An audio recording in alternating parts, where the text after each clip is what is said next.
Hello future CMAs, welcome to the channel CMA Arena. Let me introduce this channel first. तो ये channel बनाया गया है exclusively CMA inter students के लिए ताकि वो अपनी प्रिपरेशन अच्छे से कर सके हर एक सब्जेक्ट्स की। तो सबसे पहले हम स्टार्ट करने वाले हैं पेपर नंबर 10 जिसका नाम है कॉर्पोरेट अकाउंटिंग एंड ऑडिट। तो कॉर्पोरेट अकाउंटिंग एंड ऑडिट दोनों ही हाफ मार्क्स के आ रहे हैं। कॉर्पोरेट अकाउंटिंग भी 50% है एंड ऑडिट भी 50% है।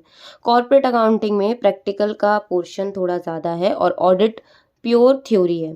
तो सबसे पहले हम कॉर्पोरेट को कवर करेंगे। बेसिकली कॉर्पोरेट में 5 चैप्टर्स हैं।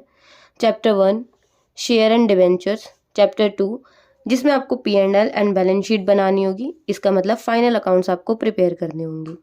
चैप्टर 3 में आपको कैश फ्लो स्टेटमेंट बनानी है। चैप्टर 4 में बैंकिंग, इलेक्ट्रिसिटी और इंश्योरेंस कंपनी से रिलेटेड आपको सारे फाइनेंशियल स्टेटमेंट्स देखने हैं। चैप्टर 5 में हमें अकाउंटिंग स्टैंडर्ड्स पढ़ने हैं। तो बेसिकली ये 5 चैप्टर पढ़ने हैं। पाँचों की वेटेज बिल्कुल सेम है, पाँचों में से ही 10% का पोर्शन आ रहा है। तो सबसे पहले हम चैप्टर 1 स्टार्ट करेंगे जो कि शेयर्स एंड डिवेंचर से रिलेटेड है। तो चलिए चैप्टर 1 स्टार्ट करते हैं जो कि शेयर्स एंड डिवेंचर से रिलेटेड है। चैप्टर पढ़ने से पहले मैं आपको ब्लूप्रिंट समझा देती हूँ। इस ब्लूप्रिंट में वो सारे टॉपिक्स आएंगे जो कि हमें शेयर्स एंड डिवेंचर चैप्टर में पढ़ने हैं। तो मैं शॉर्ट में बता दूंगी सारे टॉपिक्स, बट हम इसे आगे चल के डिस्क्राइब आराम से करेंगे। तो सबसे पहले हमें पढ़ना है शेयर्स क्या होते हैं। शेयर्स में हम पढ़ेंगे कि उसके फीचर्स क्या हैं, शेयर कहते किसे हैं, शेयर कंपनी और ये सारी चीज़ें रिलेटेड। शेयर्स के टाइप्स कितने हैं। बेसिकली 2 टाइप होते हैं, एक प्रेफरेंस एंड इक्विटी। अब प्रेफरेंस क्या है, इक्विटी क्या है, वो हम आगे पढ़ेंगे।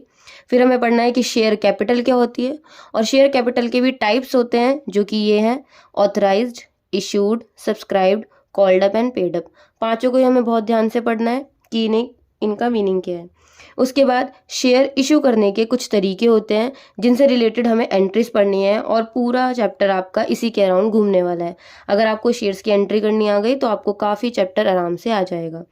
शेयर्स की आप शेयर इशू आप कर सकते हैं 2 तरीके से। यहाँ लमसम है,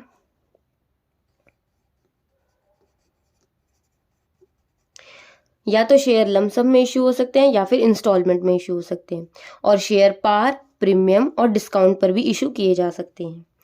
सब्सक्राइब का मतलब है कि पब्लिक किस तरीके से सब्सक्राइब करेगी। वो फुल्ली भी कर सकती है, अंडर भी कर सकती है, ओवर भी कर सकती है। अगर ओवर होता है तो हमें 2 पार्ट पढ़ने हैं कि जब फुल्ली रिजेक्ट हो जाए या फिर प्रोराटा लगा दिया जाए। केसेस भी होते हैं कुछ जिनमें कुछ चेंजेस आते हैं एंट्री के टाइम पर, उसे भी पढ़ना है हमें, जैसे कॉल्स इन अरियर और कॉल्स इन एडवांस, और इन दोनों पर ही इंटरेस्ट लगाया जाता है, उसकी एंट्री भी हमें करनी है।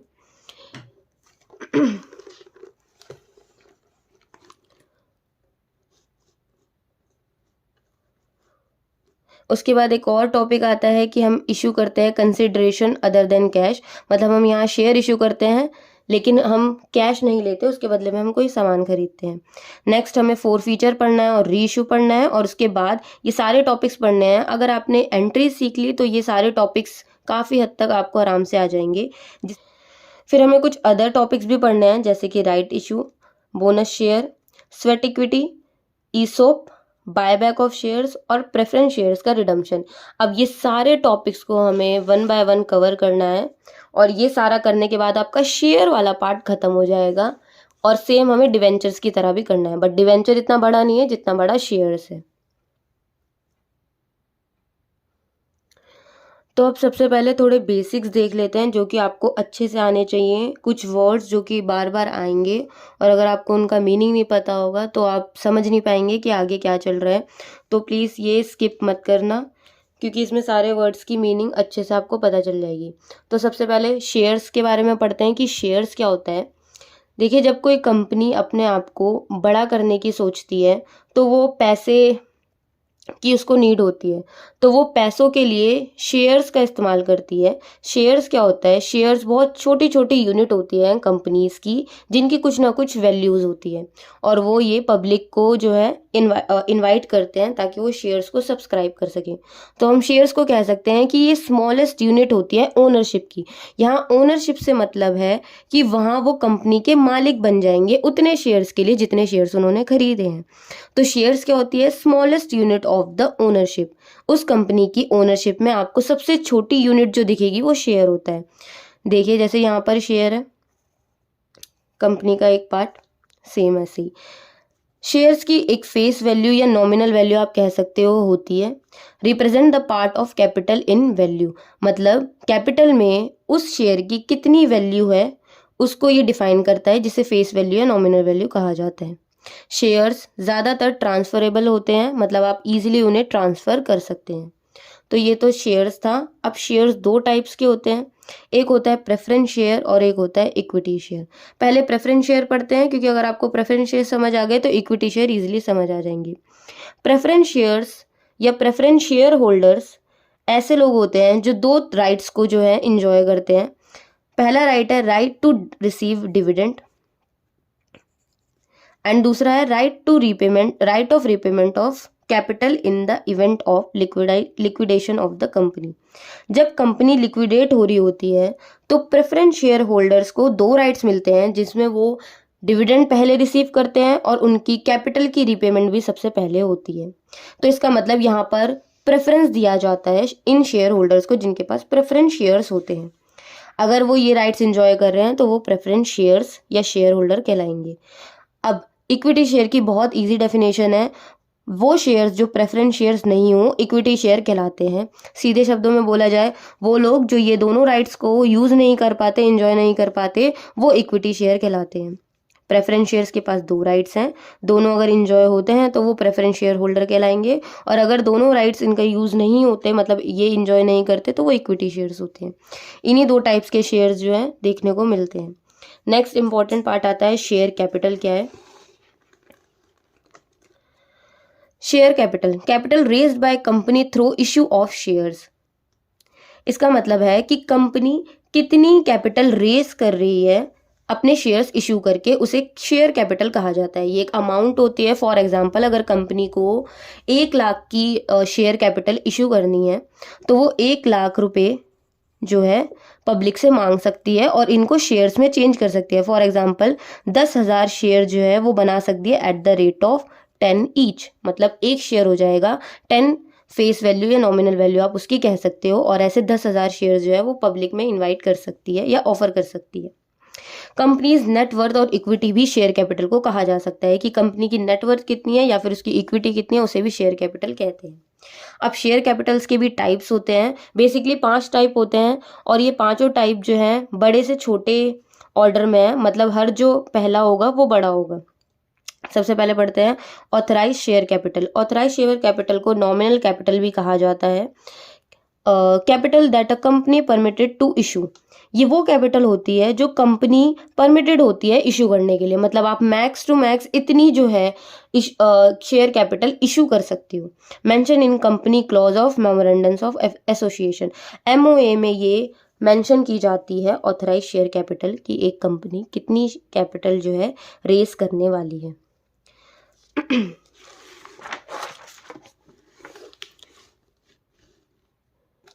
उसके बाद नेक्स्ट आती है issued share capital. Issued share capital क्या होता है? Portion of authorised that has been offered for subscription. Authorise capital का वो पोर्शन जो कि ऑफर किया जा रहा है पब्लिक को फॉर सब्सक्रिप्शन, उसे इशूड शेयर कैपिटल कहते हैं। मतलब आप कितनी अभी इशू कर रहे हो। ये ऑथराइज्ड का पार्ट है, तो हो सकता है इक्वल हो ऑथराइज से या फिर छोटा हो सकता है ये ऑथराइज से। नेक्स्ट होता है subscribed capital, part of issued for which application are received from public. ये इशूड का पार्ट होती है, और इसमें क्या होता है जितनी एप्लीकेशन आपको पब्लिक से मिली है, मतलब जितने लोगों ने सब्सक्राइब करा है, उसे सब्सक्राइब कैपिटल कह सकते हैं। हो सकता है कि सब्सक्राइब कैपिटल भी इशूड के इक्वल हो या फिर इशूड से छोटी हो सकती है, इसलिए ये पार्ट ऑफ इशूड कैपिटल है। नेक्स्ट है called up capital. Called up capital क्या होता है? Part of subscribed that has been called by company for payment. ये वो पार्ट है जो कंपनी बुलाती है पेमेंट के लिए। यहाँ पर इशू का मतलब है कि वो इशू कितना कर रही है, यहाँ सब्सक्राइब का मतलब है कि लोगों ने सब्सक्राइब कितनी करी है। अब उसके बाद वो पेमेंट के लिए कितनी बुला रही है, उसे कॉल्ड अप कहा जाता है। ठीक है, part of subscribe that has been called by company for payment, कि वो सब्सक्राइब्स का पार्ट हो सकती है कि कितना जो है कंपनी पेमेंट के लिए मंगा रही है। नेक्स्ट आता है पेड अप। ये कॉल्ड अप का पार्ट होता है, which is offered and is actually paid. यहाँ पर एक्चुअली पेड का मतलब है कि हमने तो ऑफर कर दिया था, हमने तो बुला ली, कॉल्ड अप हमने कर लिया, लेकिन मेंबर्स ने कितना एक्चुअली पे करा है उसे पेड अप कैपिटल कहा जाता है। ये भी कॉल्ड अप के इक्वल हो सकती है या कॉल्ड अप से छोटी हो सकती है। इन पांचों को एक एग्जाम्पल से समझते हैं। फॉर एग्जाम्पल, कोई कंपनी है जिसकी ऑथराइज कैपिटल है 1 lakh shares, each 10 rupees face value. तो यहाँ ये फेस वैल्यू है शेयर की 10, और ऐसे ये 1 लाख शेयर्स जो है पब्लिक में इशू कर सकती है। ये इसकी मैक्सिमम लिमिट है जो कि इसके MOA में मेंशन्ड होगी। ओके, उसके बाद ऑथराइज्ड में से ही कुछ पार्ट जो है कंपनी इशू करती है। फॉर एग्जांपल, यहाँ 5000 शेयर जो है इशू किए गए हैं। अब इन 5000 शेयर में से कंपनी फुल्ली सब्सक्राइब भी कर सकती है कि उसने 5 के 5000 शेयर सब्सक्राइब कर लिए। जो पब्लिक है वो ओवर सब्सक्राइब भी कर सकती है कि कंपनी तो 5000 शेयर इशू करे, लेकिन जनरल पब्लिक ने 6000 की एप्लीकेशन दे दी। या फिर अंडर सब्सक्राइब भी हो सकता है, फॉर एग्जाम्पल दिस 4900। एक बात यहाँ ध्यान रखने की है कि अंडर सब्सक्राइब्ड 90% से कम नहीं होना चाहिए। अगर 90% से कम होता है तो कंपनी शेयर इशू नहीं कर सकती है। मैक्सिमम 90% होने ही चाहिए सब्सक्राइब्ड। नेक्स्ट कुछ बेसिक बातें और हैं। शेयर की 2 वैल्यूज होती हैं, एक होती है फेस वैल्यू और एक होता है issue price of share. Face value मैं आपको पहले ही बता चुकी हूँ, specific value representing the part of capital in the value. Capital में उस शेयर की कितनी वैल्यू है उसे फेस वैल्यू कहा जाता है। ठीक है, शेयर की face value. For example, share 10 rupees का है, ये उसकी फेस वैल्यू है। इसका मतलब कैपिटल में उसकी इतनी स्पेसिफिक वैल्यू है। लेकिन कंपनी ज़रूरी नहीं है कि अगर वो 10 का शेयर है तो वो 10 में ही बेचे। हो सकता है कंपनी की गुडविल बहुत ज़्यादा अच्छी है तो वो प्रीमियम पे भी शेयर को जो है ऑफर कर सकती है, तो उसे इशू प्राइस ऑफ शेयर कहते हैं। इशू प्राइस का मतलब है कि कंपनी किस अमाउंट पर जो है या किस प्राइस पर जो है वो इशू कर रही है। Price at which the shares are offered, कि जनरल पब्लिक को वो किस प्राइस में ऑफर किए जा रहे हैं। 3 तरीके से ऑफर किए जा सकते हैं, या तो एट पार, या एट प्रीमियम, या एट डिस्काउंट। एट पार का मतलब होता है कि जितना फेस वैल्यू था उतना ही इशू प्राइस पे कंपनी ने इशू कर दिया। फॉर एग्जांपल, यहाँ पर हमने 10 फेस वैल्यू लिया था तो 10 फेस वैल्यू पर ही जो है उन्होंने इशू कर दिया, तो यहाँ इशू प्राइस और फेस वैल्यू जो है दोनों ही सेम है। नेक्स्ट है प्रीमियम। प्रीमियम ज़्यादातर जब कंपनी की गुडविल बहुत अच्छी होती है तो प्रीमियम का इस्तेमाल किया जाता है। प्रीमियम में क्या होता है, इशू प्राइस ऑब्वियसली ज़्यादा होगी फेस वैल्यू की। इसका मतलब यहाँ एक्स्ट्रा चार्ज किया जाएगा जनरल पब्लिक से। फॉर एग्जांपल, यहाँ 12 रुपये चार्ज किए जा रहे हैं, लेकिन यहाँ सिर्फ शेयर का 10 फेस वैल्यू है और यहाँ जो 2 रुपये लिए जा रहे हैं उसे प्रीमियम कहा जाता है। नेक्स्ट है डिस्काउंट। डिस्काउंट का मतलब होता है कि जब हम फेस वैल्यू से कम पे जो है इशू कर रहे हैं। फॉर एग्जांपल 8 रुपीज़, हमारा शेयर तो 10 का है लेकिन हम 8 रुपीज़ में उसको इशू कर रहे हैं, जिसे डिस्काउंट कहते हैं। वैसे तो डिस्काउंट पे इशू नहीं कर सकती है न्यू कंपनीज, ये अलाउड नहीं है। नेक्स्ट आता है कि कलेक्शन ऑफ शेयर अमाउंट कैसे की जा सकती है। कलेक्शन ऑफ शेयर अमाउंट का मतलब है कि कंपनी किस हिसाब से जो है अपने शेयर्स की पेमेंट जो है वो लेती है। तो वो 2 तरीके से ले सकती है पेमेंट, या तो उसने लमसम में इशू कर रखा हो या फिर वो इंस्टॉलमेंट में कर सकती है। लमसम का यहाँ मतलब है कि whole amount of share will called at once, कि एक ही बारी में शेयर की पूरे वैल्यू को जो है मंगा लिया जाएगा। फॉर एग्जाम्पल, अगर 10 रुपये का शेयर है तो 10 रुपये जो है पूरे के पूरे मंगा लिए जाएंगे, उसे लमसम कहा जाता है। इसमें एंट्रीज जो है कम होती है। इंस्टॉलमेंट का मतलब होता है अगर 10 रुपये का शेयर है तो उसको टुकड़ों में मंगाया जाएगा, इंस्टॉलमेंट्स में मंगाया जाएगा, उसे इंस्टॉलमेंट कहते हैं। Amount of share collected through different stages, अलग अलग स्टेजेस में जो है शेयर के अमाउंट को कलेक्ट किया जाता है। यहाँ बेसिकली जो स्टेजेस होते हैं वो सबसे पहला होता है एप्लीकेशन मनी। एप्लीकेशन मनी वो मनी होती है जो लोग एप्लीकेशन के साथ सबमिट करते हैं।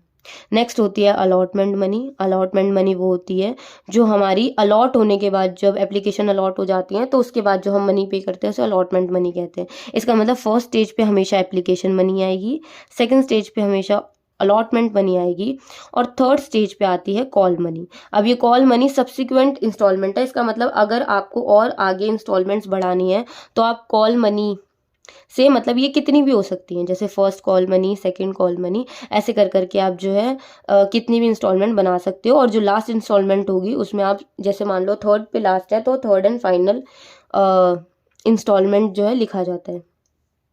एक छोटी सी बात यहाँ पर ये ज़रूरी है कि जो एप्लीकेशन मनी है वो फेस वैल्यू की हमेशा 5% होनी चाहिए, 5% से कम नहीं होनी चाहिए।